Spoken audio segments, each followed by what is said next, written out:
film that has been part of the American zeitgeist for a long, long time. I don't have anything against this film. It was a massive thriller and it rocked the socks off of everybody that year. So I am here to ask the question, why is it so boring? Welcome to Copper Shock, where we are horror obsessed. My name is Tasha Wheelhouse, and today we're talking about The Omen from 1976. Oh, I guess I should say spoilers. Although the film came out a long, long time ago, this was a story about a politician who has a son that is born in Rome on the 6th of June at 6 a.m. When he arrives at the hospital, he is told by a priest that his biological son died in the course of childbirth, and that a woman in the room next to his wife, she died in the course of childbirth, but her son lived. And so this priest convinces this politician he should take the child and adopt him as his own, but not actually adopt him. He convinced him to lie to everybody that this is his son, including his wife. My husband better never do that to me. Over the course of the film, we find out that this kid isn't just some random child. It turns out this is the devil's child, and he will bring Armageddon. Specifically a political one. I really want to talk about what did and did not work for this film. Here are the things that did work for this film for me. I love who they casted as this child. There are shots where you see him running around being just like a normal little kid, and then other shots where he's just looking at you funny and it's unsettling. Everyone who has ever been around a kid from the ages of 2 to 5, you know the look. You're scared to death. There's some things about an unsettling child that is just so primal. And a life experience that everybody I think should have. And comment below if you've ever had children in your life do this to you. The other thing that works for me is I love Gregory Peck. Although I will admit, it was kind of weird to see him walking around in full color on film, because I'm used to watching him as Atticus Finch on To Kill a Mockingbird, but something about his voice is very deep and comforting. So Gregory Peck definitely worked. One scene that got my attention, but not in a good way. It's when the priest is talking to Gregory Peck in the park, and he's trying to tell him what he needs to do to follow this path, to understand the truth about his son. And then he tells him the name of the man he needs to go find. You need to go find Buchenhagen. And he says it just like that. Puts all of his plosive on the B and Buchenhagen. And it's the only way you can say that name now. They say it like normal later in the film, but the only way I will now accept it is if it's Buchenhagen. How could Gregory Peck and his wife not know about the hospital fire in Rome? Because they were living in Rome. The hospital burned down 5 years ago when Damien was born, but Gregory Peck and his wife don't move away from Rome until their little boy is 3 years old. I'm pretty sure they would have clearly heard about the hospital that she had her baby in burning down. So I don't understand that as a plot point later in the film. Maybe I missed an explanation for that, which is entirely possible. Another thing that didn't quite work for me, the stunt double for the wife when she's pushed out of a window, she has a full body cast on the right side of her body. It's one of the reasons she couldn't get her nightgown over her head, although I don't even know why she was trying to undress it that way. Why wouldn't she just drop this shoulder and then go out She did it the hard way, the way a toddler would undress. Ouch. Okay, so the stunt double, when they're falling out the window, she's got this full right side body cast, but the stunt double is clearly doing this with their arms as they're falling. And it's not even a quick shot.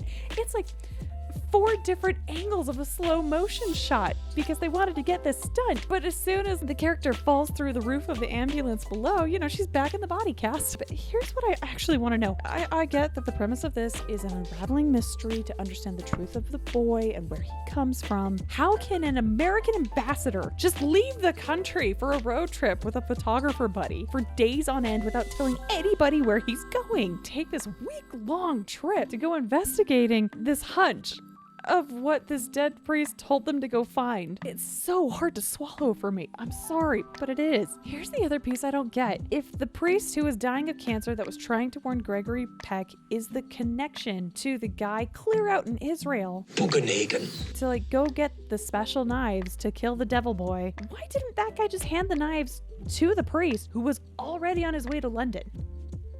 Why did we have to convince Gregory Peck? The only requirements, because I rewatched this scene, the only requirements that the guy said had to happen is it had to be on hallowed ground, you have to do the steak knives in this very specific order, in this very specific pattern, and it has to be on an actual altar of a church. Nowhere is Gregory Peck part of that equation, so why did they make him travel from England all the way to Israel to go get the stupid knives?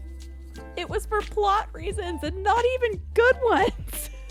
But there were a couple of things that I wish they also would have done. In particular, the circumstances of how everybody died in this film, whether by perceived premonition or the photos saying how someone was going to die, just felt stupidly overpowering. Like there was literally nothing you could do. The fact that there was only one apostate of hell looking over this devil child, it was the woman that was the nurse. Like, why is there only one? I sincerely doubt there's not like a massive network of people who all wanted to see this come to fruition and are working together on stuff. I would have loved a guardian betrayal situation where someone is trusted in Gregory Peck's life. Maybe it would have been the photographer or somebody who is actually finding situations to tip the scale in the favor of the little boy while still pretending to befriend Gregory Peck. Everything that little boy wanted, he got. Like there was nothing to say that there was any chance of fighting back. And that was disappointing for me because then it felt like, well, the stakes are actually super low. Nothing you could do. Go enjoy the ride, I guess. Yeah, didn't love that. I really wish that all of the family photos of the wife or newspaper clippings of Gregory Peck would show that same foreshadowing that the photographer was trying to show, saying, hey, I took this photo of the priest and he's got this weird shadow, and then you see the priest impaled by a pole. I would have liked something like that, but that didn't happen in this film. Thriller factor, 3 out of 10. Here's the thing, like it held my attention enough, but by the end of the film, my husband came in. I had paused it a couple of times. It's not like I actually got up and left the way that I did for Silent Hill, but this one, it was extremely difficult because there were really long, gratuitous shots, like the graveyard scene where they are walking around the graveyard to try and find the right gravestone of the mother who died that they traded babies with. That's like a solid 2 minutes of them wandering around a set with back music, and it's like, come on guys, let's go. Like, we know why you're here. Find the gravestone. The gore rating, 5 out of 10. There's definitely traumatic things that happen on camera. There definitely are, but it doesn't make quite the splash as other films could. And yes, I chose my words specifically. Now the production value, 6 out of 10. 1970s films have a very specific aesthetic. I'm going to pick a middle of the road answer. The special effects are 3 out of 10, man. I'm pretty sure there are special effects in this film where I could pretty much recreate them with a very amateur take. Like someone getting impaled of, oh no, I'm looking up and I'm about to be impaled, to a cross cut of them just going, oh, and standing next to a pole. Save for the head rolling off of the shattered glass. All you have to do is just take like a Spirit Halloween head and then just roll that baby on out, and then there's just a cross cut. Like you don't actually see anything getting sliced, really. Storytelling, 6 out of 10. There were things in it that definitely still stayed with me after I watched it. So if I'm still feeling that resonance about it hours after having watched it, I'm going to say 6 out of 10. Now, as I was watching this film, I did rack my brain a bit to see if I could find why a film like this resonated with audiences in America at that point in time. It made so much money. My belief is successful horror films are often a reflected shared societal fear. So I began thinking about that theory in line with critical events that were happening that year. 1976 was a pretty tough year for America. America was being rocked politically, and in a lot of polarizing ways at the time. Nixon was just outed for Watergate and was impeached. Vietnam, along with the American military draft that was happening that a lot of people did not back. The Cold War and stagflation was roaring economically. And I drew some themes or theories that maybe make sense. For example, the scene where the nanny unalives herself in front of the entire children's party. The way that she came to her death, she was happy about it, just purely puppeteered into doing it, which I think maybe had some parallels to the helplessness of being drafted. People were just being forced to a front line, to absolute danger of potential death. The other thing was the priest dying of cancer, trying to warn people of what was happening. Every time he tried to speak up against the powers he was against, he was stepping closer and closer to death.